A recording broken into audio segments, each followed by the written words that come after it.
I'm Heather McLean with SVG Europe, and I'm here today with Imagen. I have Will Pitt, Head of Sports, and we're going to chat about what Imagen is doing this month, which would have been NAB.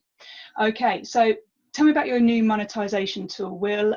What's it for, how does it work, and how have you developed it? Because you would have been announcing this in Las Vegas, I believe. Yes, that's right, Heather. Hi, nice to see you, nice to be here.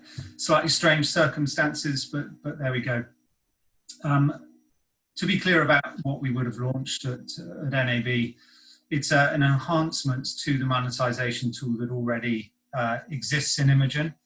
So we've long provided an ability to monetise through the system via a system of credits, and what the launch was all around was the ability to directly monetize through the system now. So it's the combination of those two things, direct monetization through Stripe and through other payment methods, but basically direct monetization via credit card payments, and then the ability to monetize in other ways in tandem with that. The combination of the two.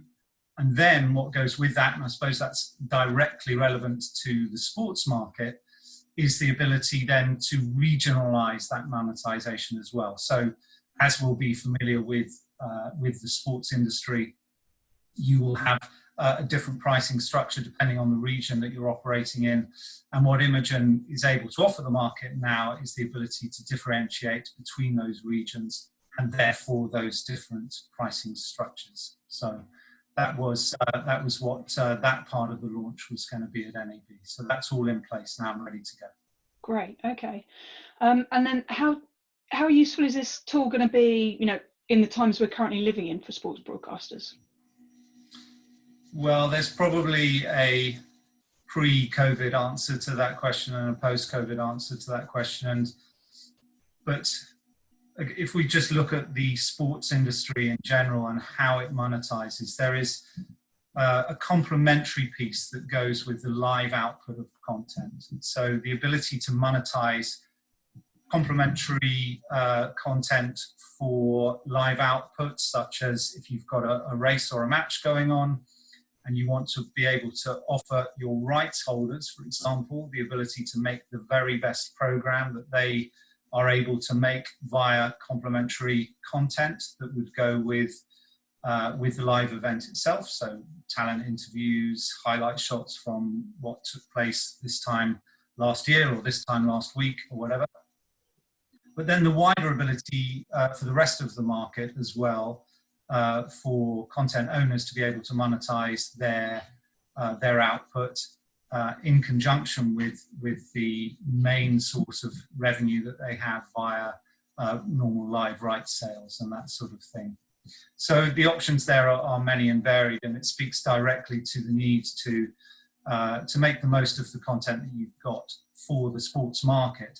Now, post-COVID, we have a situation whereby slots are being required to be filled by those organisations who are no longer putting on the live event, sadly, and the need to generate revenue via organisations who are needing to fill slots, and then a wider piece around access to bigger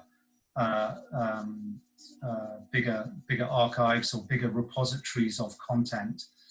And then in conjunction with that, the ability to control who is paying and when, but also who has access to what and what they are then able to do. So the granular access controls that Imagen offers are becoming a huge focus for the market right now, as we see it, as the sports industry and many other industries as well are dealing with the pandemic. Okay, useful. Moving on to sort of a very positive kind of slant, if it could be called that, to do with COVID. Imagen, recently helped Carleton College in Minnesota in the US That's right, yeah. to implement a digital asset management system that could help support the faculty during this period. Can you tell us about that, please? Well, the pandemic, as every organisation has experienced, has led to a lockdown. And the lockdown is forcing organisations to very quickly have to rethink how they are enabling access to databases across the board. Carleton College had a particular problem, and actually they are within a sector that we have seen a huge jump in demand from, which is education.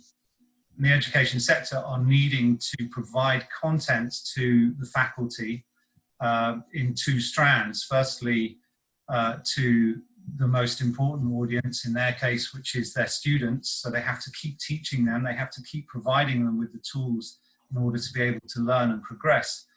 But then they also have to be able to share content from within, and that is a staff-to-staff thing. So again, it comes back to the ability to control access to content, and then offer it up in a really easy and efficient way. The other key thing with Carleton was the speed at which we could deploy. So we are natively cloud. We've been operating in the cloud space for well over a decade now, and that makes us very good at deploying to those infrastructures. We managed to get Carleton College up and running, I think, within a week, and it was that speed of deployment which really helped them. And so that's been a really good story in a slightly bleak time. You know, it's been great to be able to help them. And as I said, we've been inundated with requests from that sector, many others too, but that sector in particular is needing to act fast. Great, yeah, that's really useful. And then last question for you, what else have you got coming out over the next few months, or what might we see from Imagen, you know, the rest of this year? Well, we're a software as a service business, so we issue new releases and new features and functions pretty regularly. We normally do that actually in two main blocks during the year. Those are our sort of big release dates in the diary, but there are other functions that get put out all the time. Most of the work that we're doing is centered around machine capability or automatic capability to inform and also be able to do things via machine learning, you know, a phrase much used, and artificial intelligence. So that there are many items there that are coming out that are really exciting. Some already exist in our platform that are either natively created by us as a software business, or indeed integrated with some of the cloud providers as well. Examples of that are image detection and speech to text and things like that. Those have been there for a while. The sophistication of those is increasing, again, both natively and from the market itself, and our ability to integrate with those is really exciting. So there's a whole load of stuff coming out on that. The other big bit of focus for us is that we are now issuing integration with craft edit platforms as well. So that's drawing us towards the post-production market, and they've been asking for that for a while.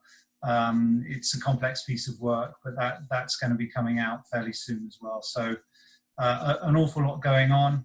Some of what's occurring in the world is shifting our focus slightly towards wide deployments and the intricacies of sort of specific deployments that need certain quirks and certain things. So the deployment team are also working on ways in which we can create efficiencies there.